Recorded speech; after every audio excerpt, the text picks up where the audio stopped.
That discerned listener decides when the time for critique is right. Just because you have a critique in your head doesn't mean you need to say it. Yep. You should only be saying it under certain circumstances. Yep. If someone has asked you for critique, you can give it now. Absolutely. You've been given permission to give them that critique or that feedback. Or if it is a high stakes, dire situation, Yep. Life or death. give it. Yep. If someone's going to get hurt, if brand reputation is going to be tarnished, Yep. if something unethical is about to happen, speak up. Yep. That's the time. But when we've coached discerned listeners on when to pull back, it's the recognition that, oh, just because I have a response doesn't mean I have to give it. I'm going to tuck that one away. I'm going to write it on my sticky note.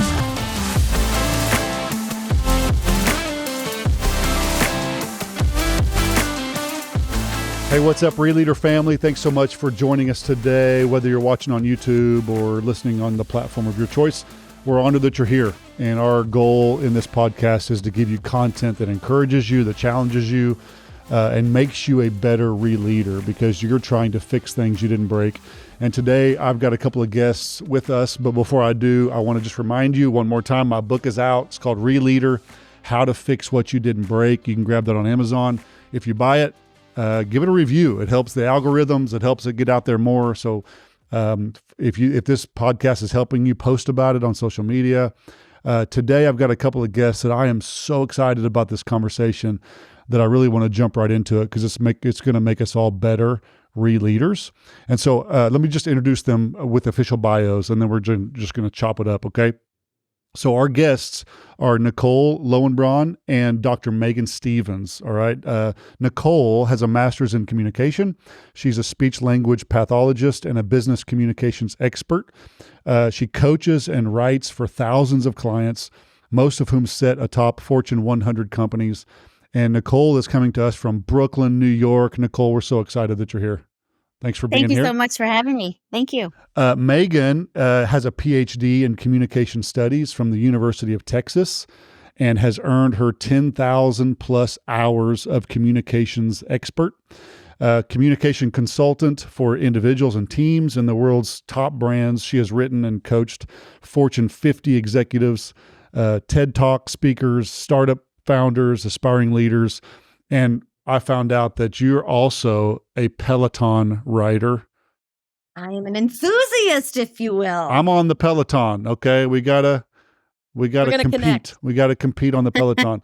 And she lives in San Jose, California. We've got both coasts covered today. And I'm so excited to chop it up and have this conversation with you guys. These two gals, if I can say that word, I'm from Texas, so we use words like gals. I love the word gals. Okay. I love it. They co-wrote a book that I am convinced is central to what we talk about on this podcast as ReLeaders. And so I want to jump right into it today. But first, just thank you guys for being on the podcast. Thanks for reaching out. I mean, this is going to be a great conversation. Nicole and I have had a chance to listen to some of your shows, and Nice. it's given us some instincts on, I'm a ReLeader. I didn't even realize it until I started listening. I took over a team that I didn't build. And so this is pretty cool for me. That's amazing. I love that. Well, what I have found is that the majority of leaders are ReLeaders. Very few people are Steve Jobs, right? Very few people start up and get going. Most people are trying to fix what they didn't break or trying to continue what they didn't build, right? So that's awesome. That's so cool. These guys wrote a book, and I just want to go ahead and give the name of it, and we're going to show it in post-production. We'll put some stuff up, and we'll put links to it in our show notes and stuff. But the name of the book is Adaptive Listening, and the subtitle is How to Cultivate Trust and Traction at Work. And so I'm instantly intrigued because of this word, adaptive listening. A lot of times we talk about in leadership that we want to be leaders that can adapt, right? There may be times that I need to be more of an authoritative leader. There may be times I need to be more of an empathetic leader. I love the concept of this, of when it comes to listening and how we can actually adapt in that way. And so first, before there's so many things, like I got pages of notes I want to ask, but I really want to just start by saying, how did this come up? Like, you guys got together, decided to write a book together. What necessitated this book?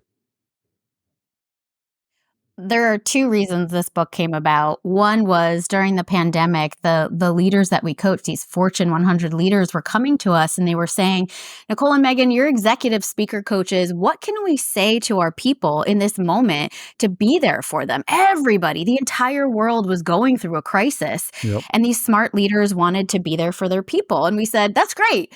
We can give you some crisis comms, some things to say to them. We can help you work on your expressive communication.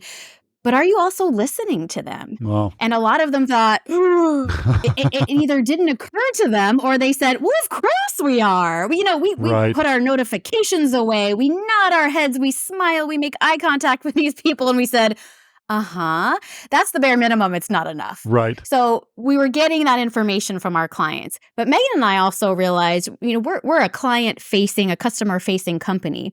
And we work with brands that ask us to, help them improve their communication. So we've got a multifaceted, collaborative team from Duarte on the line talking to these customers, gathering information.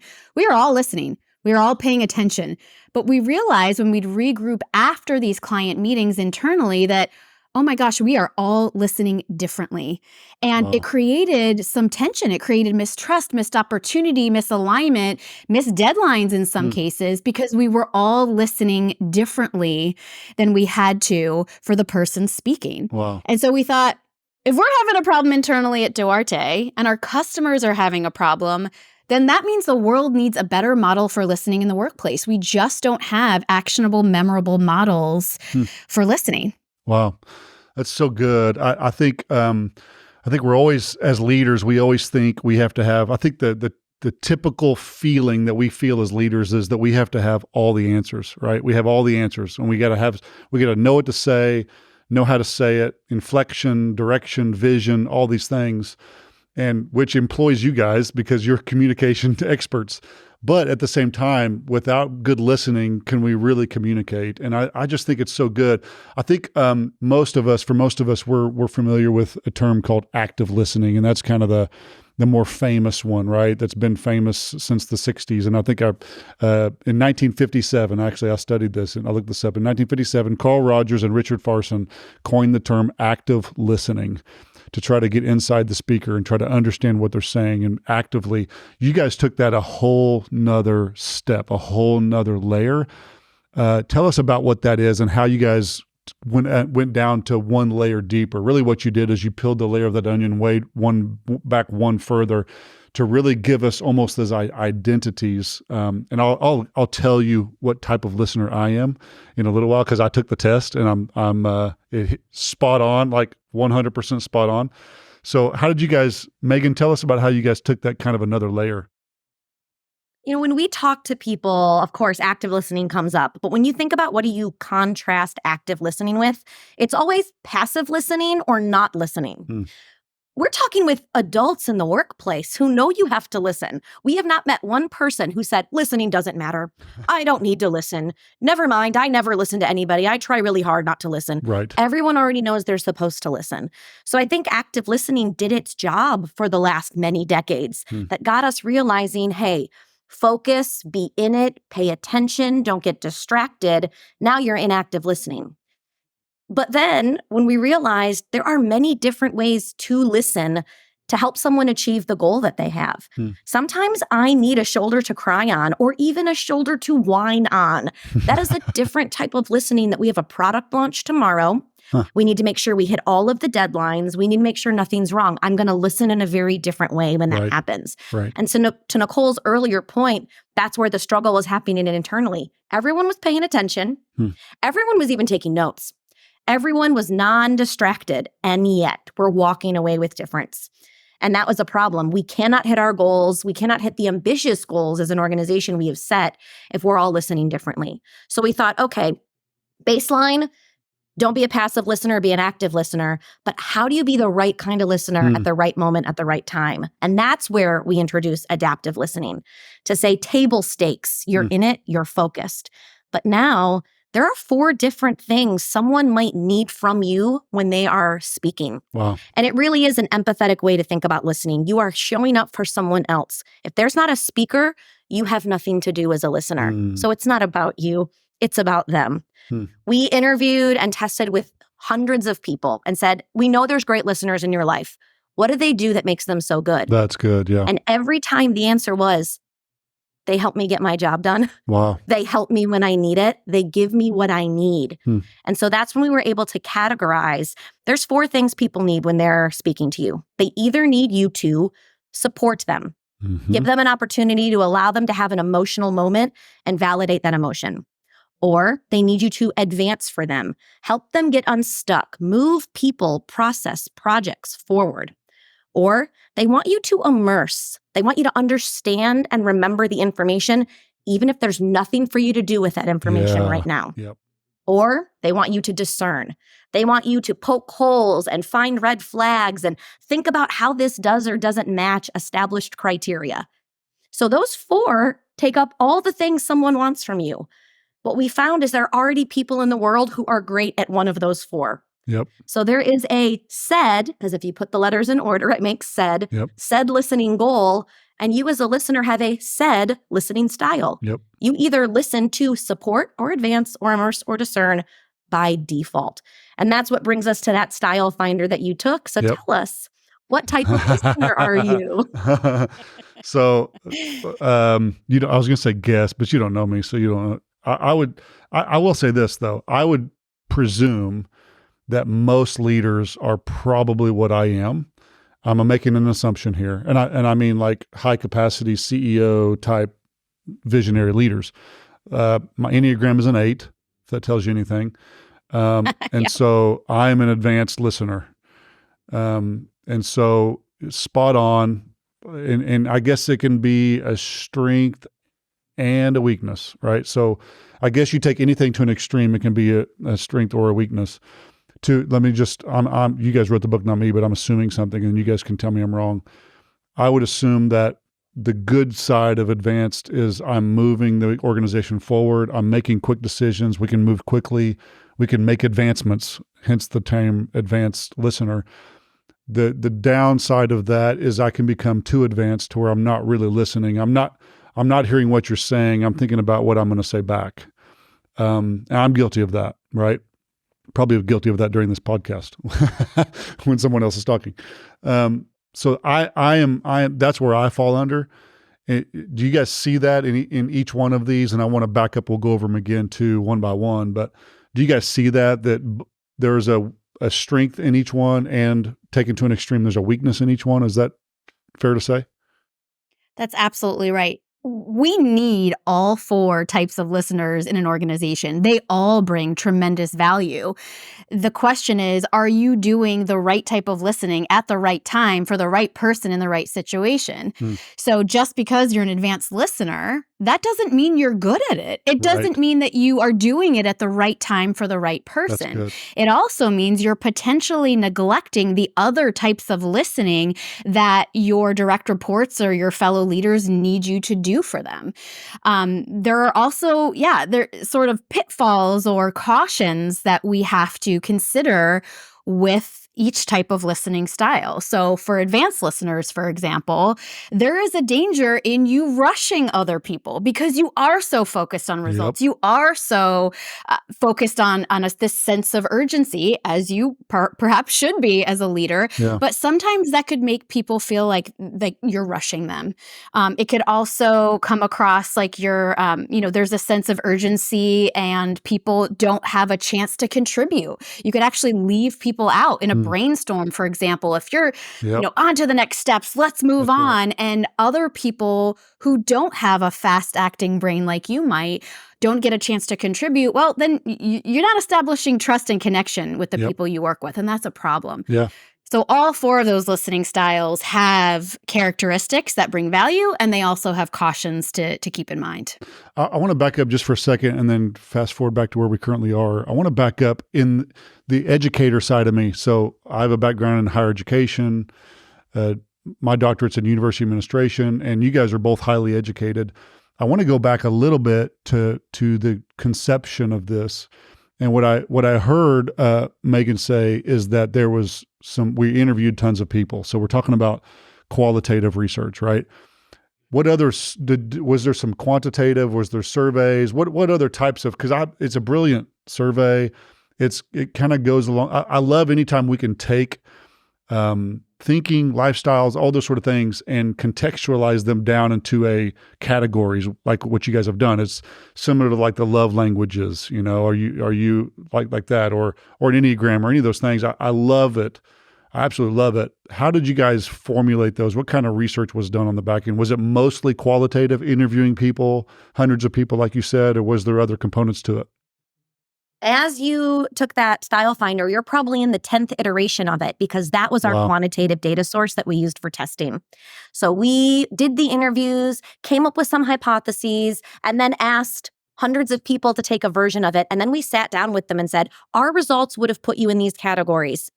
Good or bad? Right. Why is it working? Why is it not working?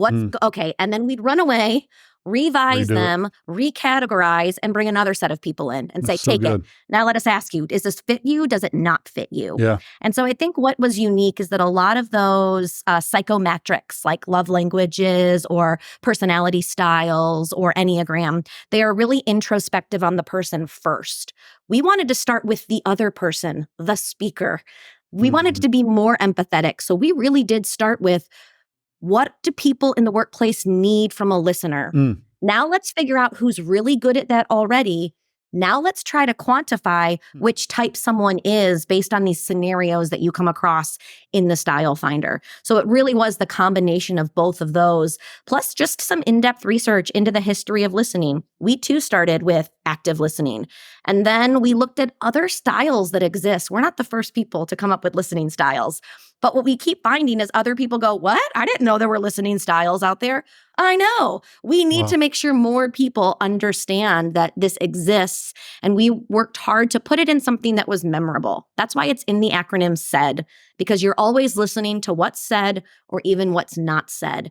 A model only works for a ReLeader if they can grab it quickly in the flow of business. A model doesn't work if I have to, I can't remember, wait, let me find it. It won't work for you. You have to be able to quickly diagnose, have an action plan, and move forward. So let's go back over those one more time. Either one of you, y'all can do two each or whatever you want to do, but let's go over the SED one more time. It's the supportive listener, advanced listener, immerse listener, and discerned listener.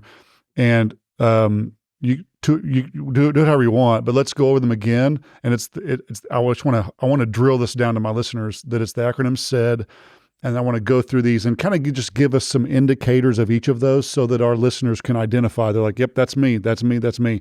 And then I'm going to go somewhere with that after that. So let's unpack those a little bit more.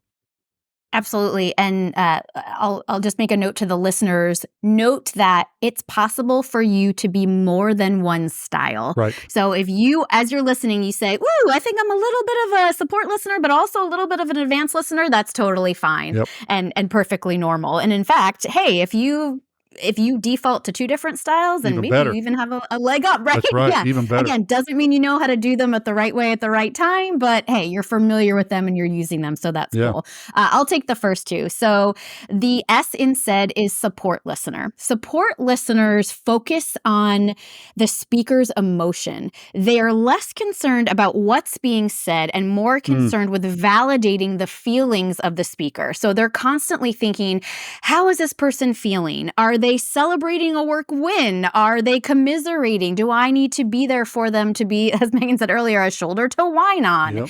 So they're constantly focused on that people aspect.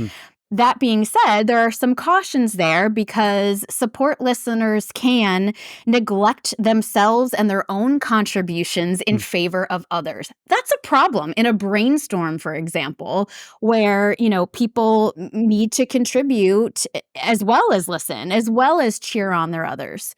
Speaking of cheering on others, another cautionary tale for support listeners is sometimes they excessively cheerlead. Sometimes there are people at work who need hey, that's great, and that's all. Yeah. They don't need constant verbal reinforcement. They're ready to just move on. And, for people who aren't as emotions-based, because none of us are robots. We all have emotions, but some bring them more to work than others. It can be irritating for some people to, have that constant cheerleading. Perhaps that's not their love language. So that's the gist of support. I will also say that we have found that every single interaction requires at least some level of support. So it would behoove you all, if you take that SED listening style finder and you discover that you are not a support listener, you can work on that right off the bat, because we have found that every interaction, even if it's just a well done or that's awesome, Yep. every interaction requires at least a beat of it. So that's an important That's great. Moving on to advanced listeners. So advanced listeners Making prioritize notes. forward I'm making notes. momentum. As you know, which is very important as a leader. They have a sense of urgency. They want results. They want them to happen quickly. They often connect contexts in situations. So Maegan is an advanced listener too, and she uses this example. She'll be in a meeting and someone will come up with a great idea and her advanced brain goes, oh my gosh, I see how that could be applied to something else. Yep. And so they're not only thinking about how do I move this conversation forward, this situation forward, but how can I do this same thing with others and replicate that in other areas? They can come across as really urgent and rush the group, as we said earlier. They can also come across as insanely impatient if there are other listeners in the group who need more time to process, Yep, or that's me. who think, I need more time before I can contribute. Those advanced listeners sometimes bulldoze those people, frankly, and they can cut in and interrupt because they have such an interest in a fast pace when others don't. Yep. So others can feel left out because of that. Yep. This is accurate. That's so good, though. I love that. Me too. Yeah. The third letter in SED is I, and that stands for immersed listener. Immersed listeners prioritize content. So they want to get in the nitty gritty. They want to get in the details. These might be our most cerebral of all the listeners because they want to ask the follow-up, probing, clarifying questions. They want to make sure nothing was left off the table, that they understand all of those pieces. Now, that's great for someone to get the entire context, the full picture, the deep dive. But it's not always great if the rest of the group has moved past that stage. Yeah. If everybody else is trucking along and they're over here trying to take us back to gain that context-setting information. So immersed listeners run the risk of stopping the momentum of a group that's already ready to move forward. Immersed listeners also can sometimes appear disengaged. Their listening face might be looking out the window and thinking, or being super consumed with their notes, writing out everything that's happening, never looking back to the person that's speaking to them. And that could cause your speakers or your audience to wonder, are they even paying attention to me? Because they don't look like they're engaged with you, because they are so engaged with mentally making sure they remember and understand all of the information. And so that's a caution to watch out for if you're an immersed listener. And it's something that at Duarte, we've spotted in some of our own immersed listeners, that it looks like you're not paying attention to me. And they say, I could tell you every single word you just said. Wow. Oh, so there's some increase in listening tolerance for other listening differences once you start to learn what other people's listening styles are. Our fourth one is Discerned. That's their D in the SED model. So our Discerned listeners prioritize evaluation. These are the people looking for the critique, doing the balance scales of justice of, is this a good idea or is this a bad idea? Often there's criteria that our Discerned listeners have in their head for what would meet the minimum or what would hit the goal. And they might not say it out loud, but it's there. So when they're intaking information and processing, they're comparing against structures that already exist in their head. And then that's often comes up in a response that sounds like a critique or a criticism. What about? Or did you think about? Or I got to stop you right there. Those are our Discerned listeners. So they would be more, they would, sorry to interrupt you, Maegan, would they be more of the quote unquote devil's advocate guy? I would think that person probably becomes the most demonized the most often, because the way they present it sometimes is they're always negative, right? That's they're not trying to be, but they're seen as quote unquote negative, but they're really not. That's just the way they listen. That's so good. Absolutely. And we need them, right? However, Absolutely. if that's all you do all the time, Yeah. you're going to get a reputation. We were working with one ReLeader who joined an organization's leadership team. And she told us a story about how there was another leader there who was basically Eeyore from Winnie the Pooh. Any idea that came out was, wah, wah, not going to work, never Debbie going to Downer. happen, can't go. And she was just, it seemed so counter to the culture of the organization she joined that she was jolted by it. And then she started not looking forward to interactions with that leader because of that negativity, because it was stalling the group in a different way from our Immersed listener. Our Immersed listener is stalling because they want more details. Our Discerned listeners could stall because they think the idea is not good enough or it's never going to work, even when the rest of the group is ready to move on with the decision that's been made. So how should that listener adapt, so to speak, to make sure that what they're saying is coming across not as always Debbie Downer? Like, are there ways they so can Nicole articulate is a it? Discerned listener. Okay. And this is fun because Nicole and I, writing a book together and working on a body of work for 3 years, I spent more time with Nicole than I spent with my husband. I mean, Nicole and I are intimately involved. You're ready to go to the next chapter, but she wanted to pick apart the current chapter. I mean, bingo. as an advanced listener, I'm like, here's an idea, write it down. And Nicole would say, stop it. I don't think it's good enough. How dare you suggest but gosh, that my this idea is isn't good enough? So this is at the core of so much conflict, right? Like how much drama, how much conflict could be resolved if we only listened the way that the speaker needed to be heard, so to speak, It's so good. I love this. And to your question, what does that Discerned listener do? That Discerned listener decides when the time for critique is right. Just because you have a critique in your head doesn't mean you need to say it. Yep. You should only be saying it under certain circumstances. Yep. If someone has asked you for critique, you can give it now. Absolutely. You've been given permission to give them that critique or that feedback.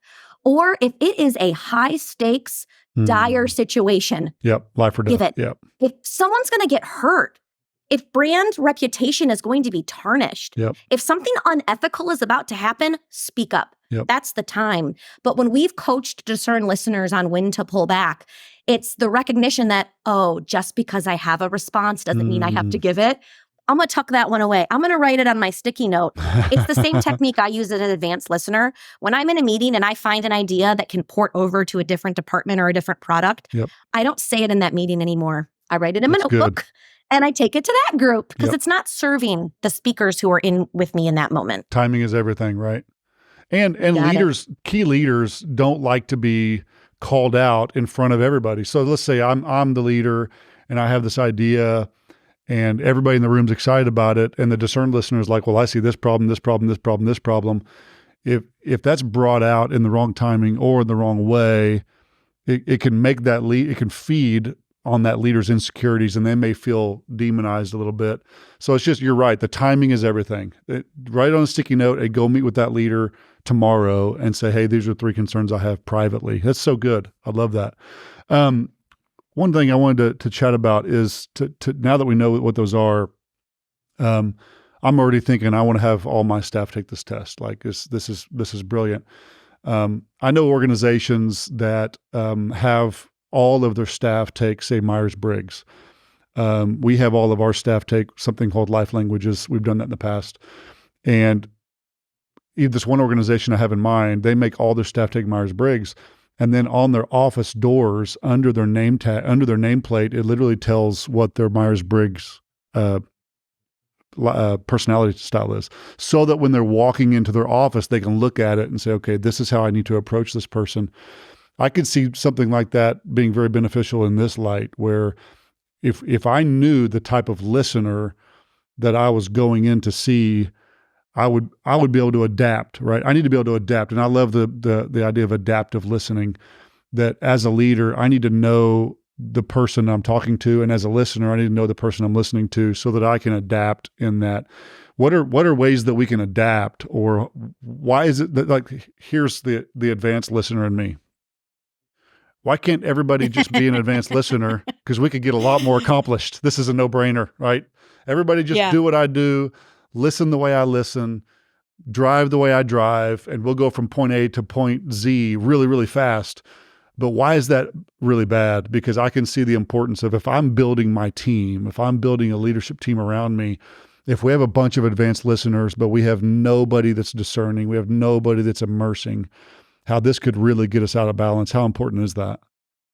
Bingo. I love this question, but first I want to make a clarification because this is a common misconception when it comes to adaptive listening. Mm-hmm.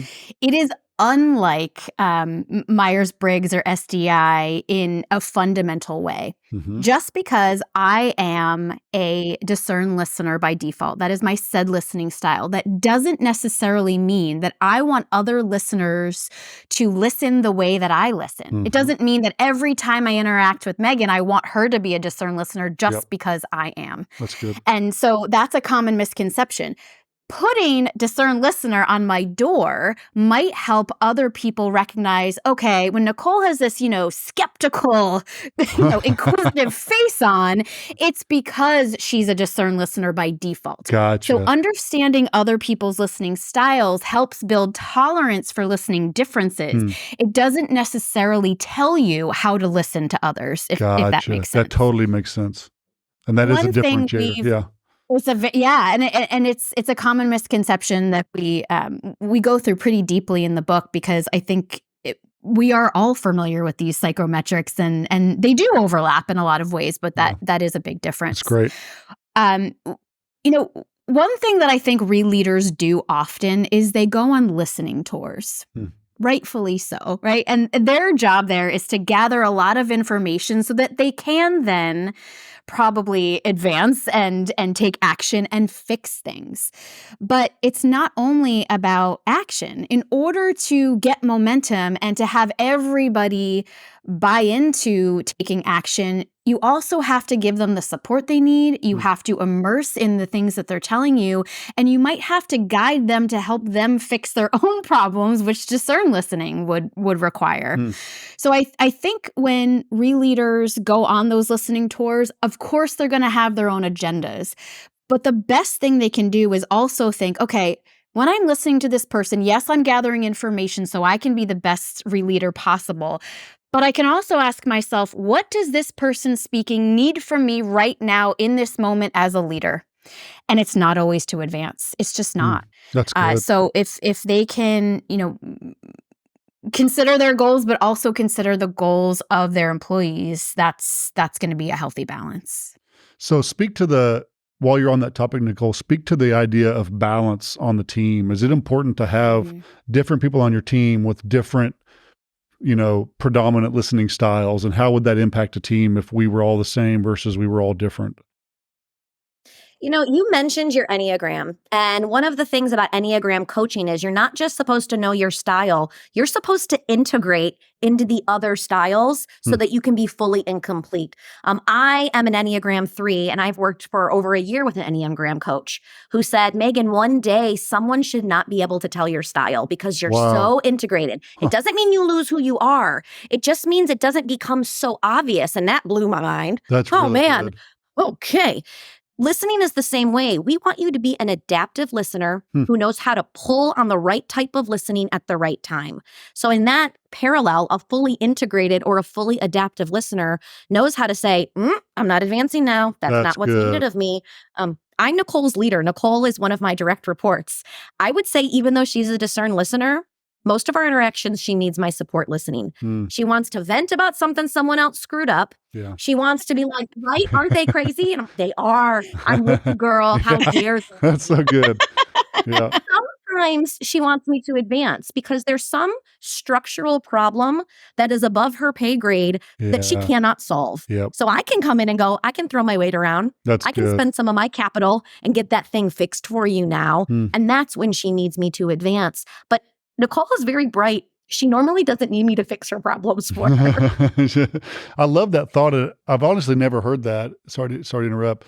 But the idea that even with because a lot of times what happens with Enneagram or any of these, we're like, I'm an 8. And it kind of becomes this club. We're all 8s or we're all 3s. But really, that's not the goal. The goal is I love what you said, that really we should get to the point where people can't tell what we are because we're trying to be a balanced human being, right? I love that. You're about to say something, Nicole. thinking of ReLeaders, and I know Maegan mentioned she is a ReLeader, but what I love about adaptive listening and how Maegan as a leader has adopted adaptive listening. Yeah. I think about other leaders I've had in the past and how, I am a go-getter. I'm a self-doer. If I have a problem with a colleague, for example, the first line of attack is for me to talk to that person directly. And so I have thought of leaders where in the past, for example, I had a conflict with, someone in the sales department, and I tried to talk to them. I tried to work it out with them directly, and I just exhausted all my options. So I went to my manager to say, hey, listen, this person is not pulling their weight. It's really frustrating. It's causing a lot of tension for me and the other members of the team. And that person responded with, oh, that's so hard. I'm so sorry. And that was it. And I thought, well, yeah, that's what I needed in part. But what I really needed was for this person to go fix it, because I couldn't fix it on my own. That's right. Yeah. So what I love about Maegan's leadership style and how she's incorporated adaptive listening is she takes my personality and my goals that she knows about me as a manager into account. And she says, okay, I know Nicole needs support listening right now, but I know that she's exhausted all of her options, so I have to do something else. Yeah. And she's been great at that. But I think so many leaders get stuck in either this person needs my support or they need my action. Yep. There's no in between. There's no other option. It's either or. Yep. And frankly, I think people do that in interpersonal relationships either. We built this purpose-built for the workplace, but we have also heard many, many stories about how this has helped personal relationships as well. And so many times partners ask one another, what do you need from me right now? Do you need to vent or do you need my advice? And that's it. Those aren't your only options, folks. Like, that's not it. I mean, and sometimes it's a little bit of both. It's applicable in all walks, right? So I'm thinking about my wife. I've been married 20 whatever years, I forget, 23 years. And there are days where the advanced listener in me, every time she talks, I'm like, I got to fix this. And I've learned that most of the time she doesn't want me to fix it. She just wants me to listen, which makes no sense to an advanced listener. I'm trying to raise a teenage girl right now. And man, the emotions are high. The hormones are flaring, right? I mean, it's crazy town right now. And I'm always the advanced person. And I need to stop and slow down and listen for listening's sake and for emotional sake.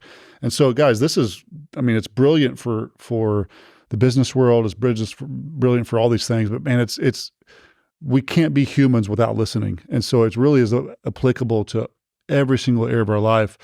And a little bit ago, it was one of you, I think it was Maegan, mentioned something that I had written in my notes that I saw somewhere in the book. It talked about the listening face. And I just thought that was brilliant. And so I want to talk about the listening face for a second, because I think that so many times there's a lot of things we do that make people think we're not listening. Stupid phones are one of them, right? If we have a phone, I saw a talk Simon Sinek did, where if we have our phone in our hand when we're talking, or if it's sitting on a desk, that it puts this separation and this barrier between us when we're talking. But our faces probably do even more.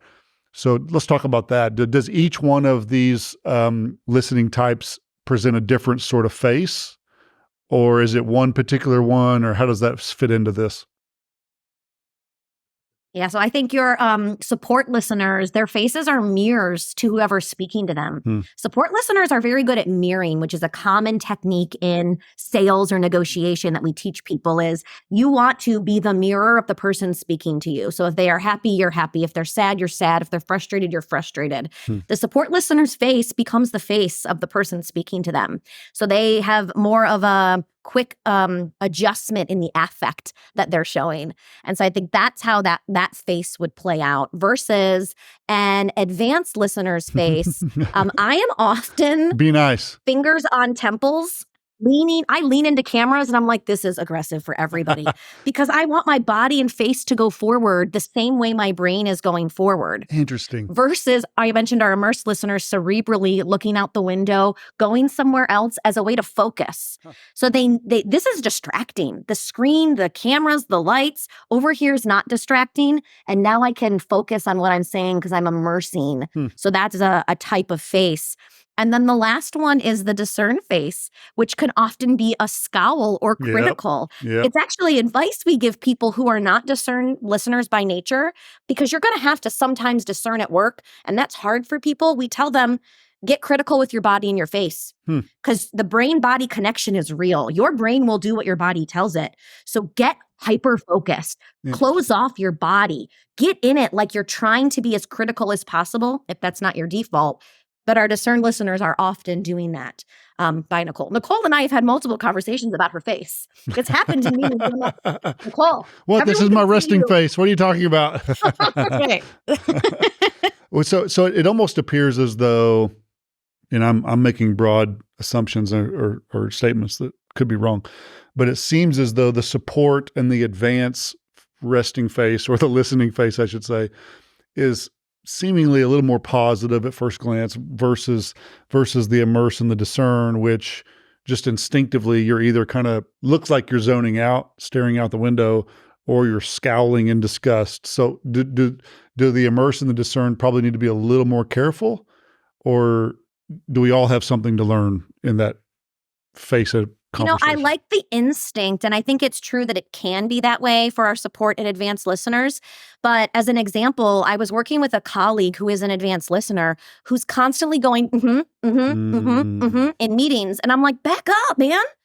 Or looking at their watch. One, yeah, in a Zoom or in a virtual meeting, that audio clips and you're cutting off the other speaker with the whereas face-to-face, that might show momentum, but it's too much of the nonverbal feedback of I'm with you, let's keep moving. Guilty. So there's a way of overdoing that. Is that you? Guilty. Is that you? I've done it this entire podcast. Wow. Yeah. Which you are doing as such a nice human. You want to show the speaker, I'm with you. I'm trying to be connected, supportive here. I'm tracking. It's the whole goal.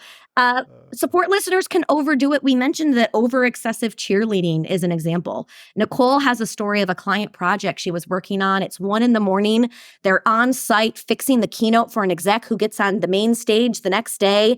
And there was a project manager on the team that every change the designer made, and our designers are very good. These are minor changes. Way to go, you! That's so great! I love the way it looks. Ooh, all of that cheering was just too much for the skill level of the person who was executing the changes right then.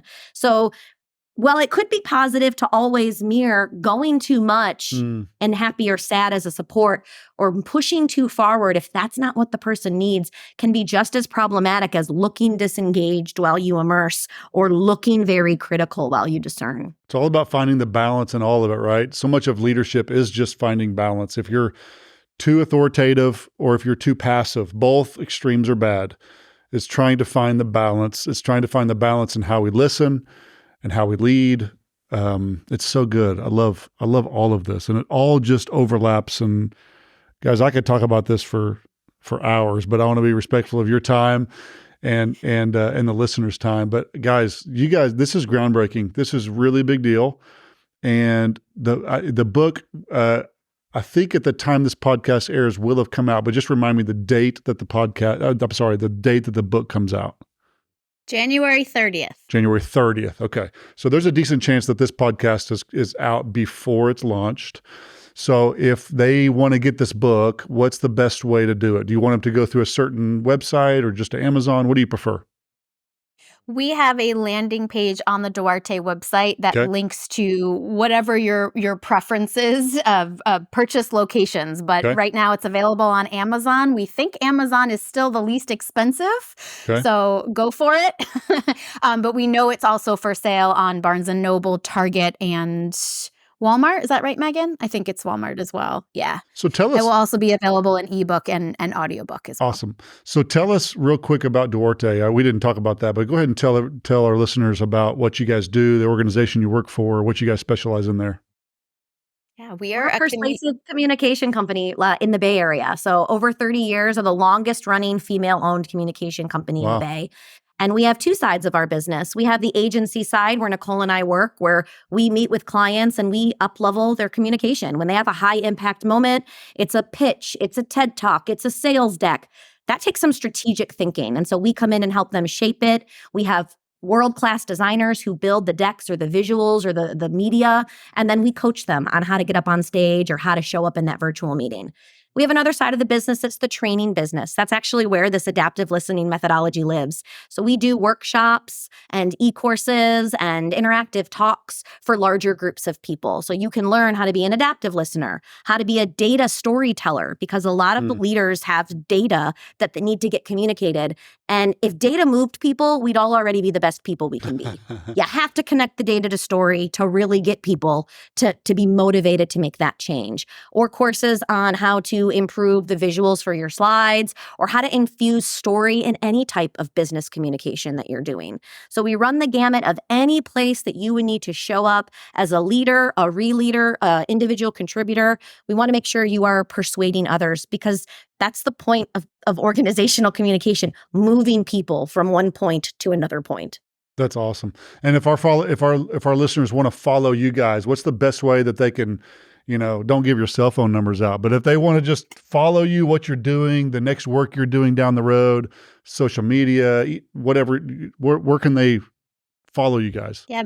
Maegan and I are both on LinkedIn. We are both on Instagram. We are both on Facebook. And Awesome. We are constantly posting about communication, listening, and speaking, and meetings, and you name it, we talk about it. So they can find us on all those platforms. That's fantastic. Guys, this is a good work. I'm thankful that you did it. It's going to help a lot of leaders. It's going to help all of us get better. And we're just so grateful for the work that you guys did. We know that it took a lot of years and a lot of sweat. As a guy who's wrote a couple books, I know the pain of it. So appreciate the work you guys did there. And thank you so much for being on the podcast today. Thank you. It was a pleasure. Well, to our listeners, thanks again for watching. Thanks again for listening. It's an honor that you would take time out of your day to be a part of this ReLeader journey. Like us, post us, mention us on your social media pages, comment on our podcast platforms. Love you guys so much. Until next time, go fix broke stuff.